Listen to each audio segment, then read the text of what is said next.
బోండా మంగమ్మని మాట్లాడుతున్నాను. ఈ రోజు రాత్రి నువ్వు బయటకు వచ్చే ఏర్పాట్లు చేశాను. రేపు ఉదయం 9 గంటలకు కోర్టు మెయిన్ గేట్ ముందు గుంపు ఉంటుంది. నువ్వు జాగ్రత్తగా ఉండాలి. నేను చెప్పిన ప్రకారం నడుచుకోవాలి.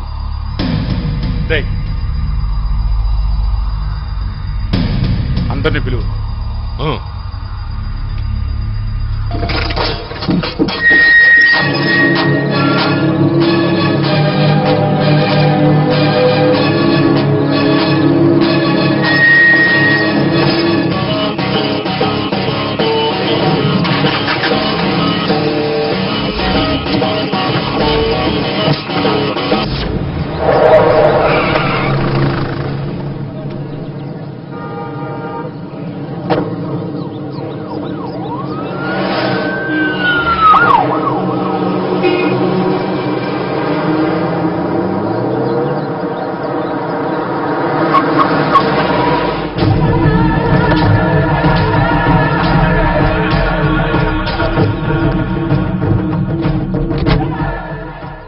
సార్, ఈ కేసులో తీర్పు మీకు అనుకూలంగా ఉంటుంది అనుకుంటున్నారా? తప్పకుండా.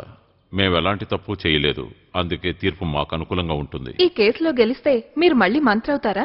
లేదు, ఈ అధికార పార్టీలో ఈ ఆదికేశవులకి ఎప్పుడూ స్థానం ఉంటుంది. నా స్థానంలో చిత్తూరు బాలు ఉన్నారు కదా, మినిస్టర్గా ఆయన బాగానే చేస్తారు. ఈ స్పిరిట్ కుంభకోణం కేసు మీ ప్రతిష్టను దిగజార్చిందా? కానే కాదు. ప్రజాస్వామ్య రాజకీయ జీవితంలో ఇలాంటి ఆరోపణలు రావడం సహజమే కదా. నాకు ఓట్లేసి గెలిపించిన ప్రజాదేవుళ్లకు నా 40 ఏళ్ల రాజకీయ జీవితం గురించి బాగా తెలుసు. కొత్తగా వాళ్లతో చెప్పడానికి ఏం లేదు. ఈ కేసులో మీతో పాటు ముద్దాయిలుగా ఉన్న మోహన్ ఇంకా రామస్వామి. మీరు వెళ్ళొచ్చు. సారీ, కోర్టుకు టైం అవుతుంది. నమస్కారం, మళ్ళీ కలుద్దాం. వస్తాను.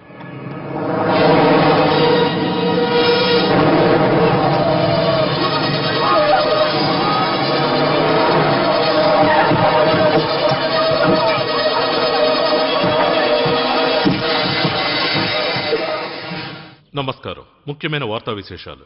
డిస్ట్రిక్ట్ కోర్టు మేజిస్ట్రేట్ ఆనందరావుపై ఈ రోజు ఉదయం దాడి జరిగింది. సరిగ్గా ఉదయం 9 గంటలకు కోర్టు ఆవరణలోనే ఈ దాడి జరిగింది. సంఘటనా స్థలంలో ఉన్న మా రిపోర్టర్ మీరా ఆ వివరాలు అందజేస్తారు. మీరా, అక్కడ దాడి ఎలా జరిగిందో కాస్త చెప్పగలరా? ఈ సంఘటన జరిగే ముందు మేము న్యాయస్థానం ముందే ఉన్నాం. గుర్తు తెలియని కొంతమంది వ్యక్తులు బాంబులు విసిరి జడ్జి గారి మీద దాడి చేశారు.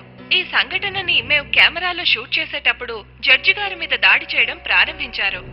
సరే మీరా, ఈ సంఘటనకు బాధ్యులెవరో ఏమన్నా తెలిసిందా? ఈ కోర్టు చుట్టూ కట్టుదిట్టమైన ఏర్పాట్లను చేశారు. అయినా ఇంకా నేరస్తులు ఎవరు అనేది పోలీసులకే ఇంకా తెలియలేదు. City police commissioner mister Chandrashekar ఇప్పుడు ఇక్కడికి వచ్చారు. సార్, ఏం జరిగిందో మీరు చెప్పగలరా?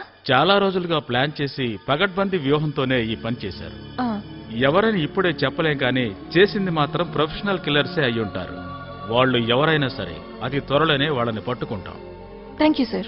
ఈ స్పిరిట్ కుంభకోణం కేసులో తీర్పు ఇవ్వబోయే సమయంలో జరిగిన ఈ ఘోరమైన సంఘటన ఆంధ్ర రాజకీయాల్లో మార్పులకు దారితీస్తుందని రాజకీయ అనుభవజ్ఞులు చెప్తున్నారు. బీటీవీ నుంచి మీరా. ఈ సంఘటన గురించి వివరాలు తెలియజేయడానికి యువజన నాయకుడు ప్రవీణ్ మా స్టూడియోకు విచ్చేశారు. ఈ కోర్టు సంఘటన గురించి మీ అభిప్రాయం? ఆంధ్రప్రదేశ్ లో శాంతి భద్రతలు కంట్రోల్లోనే ఉన్నాయి. జిల్లా జడ్జికి ఈ పరిస్థితి అంటే ఇక మామూలు పౌరుడికి రక్షణ ఎక్కడుందో మీరే చెప్పండి. ఇంకొక ప్రశ్న సార్, మీ పార్టీకి చెందిన వాళ్లే కదా ఇక్కడ పరిపాలించేది. ఇటువంటి సంఘటనలు మన రాష్ట్రంలో పునరావృతం కావడానికి ప్రభుత్వమో ప్రతిపక్షమో కారణం అని చెప్పలేము. అది కాకుండా అధికార పార్టీలో కేవలం ఒక భాగస్వామ్యం మాత్రమే. అయ్యో, అది ఆపేసేయండి రా, పిచ్చెక్కుతుంది. పెద్ద యువజన నాయకుడు కదా, పోజులు కొడుతున్నాడు. ఎక్కడున్నా ఒక్కొక్కటి సీట్ సినిగిపోతుంటే ఆడిట్ ఇష్టం వచ్చాడు మాట్లాడుతున్నాడు. చూడు నాయన, వాడిని అంత తక్కువగా అంచనా వేయకు. పోయిన వారం ఆంధ్రజ్యోతి జరిపిన సర్వేలో యువజన నాయకుడిగా వీడికి మంచి పట్టుందని తేలిందయ్యా నాయన. అవునవును, ఆ జ్యోతిష్కుడు చెప్పినట్టే సరిగ్గా జరుగుతుంది. 7 గొండ్లవాడ ఈ కూనికేసిన తల మీద పడకుండా చూడు. తప్పు చేసిన వాడిని దేవుడు క్షమించినా ఈ పోలీసులు క్షమించరు. అయ్యగారు, ఏంటి ఎక్కువగా ఆలోచిస్తున్నారు? ఇదంతా ఎవరు చేశారు? నన్ను అడిగితే నేనేం చేశానా చెప్పండి. ఒకవేళ ఆ తీర్పు మనకి వ్యతిరేకంగా వచ్చినా కూడా కోర్టులో నేను కళ్ళు తిరిగి పడిపోతే తీసుకెళ్ళడానికి అంబులెన్సు, హాస్పిటల్లో విఐపీ రూమ్ అరేంజ్ చేస్తేనే కదా నేను సాక్ష్యం చెప్పడానికి అక్కడికి వచ్చేది.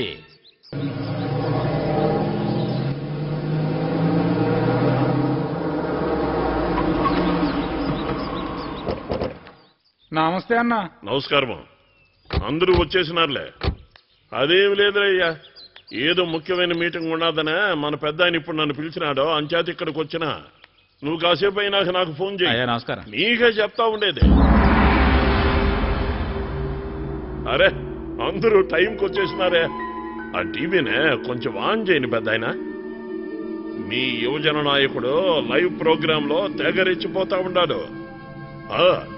పోయిన ఎలక్షన్ లో లాటరీ కొట్టినట్టు గెలిచిన ఈ సీట్ ని కొంతమంది ఎమ్మెల్యేలని వెనకేసుకుని ఈ సీట్ నుంచి నన్ను పీకేయాలని చూస్తా ఉన్నాడు ముఖ్యమంత్రి.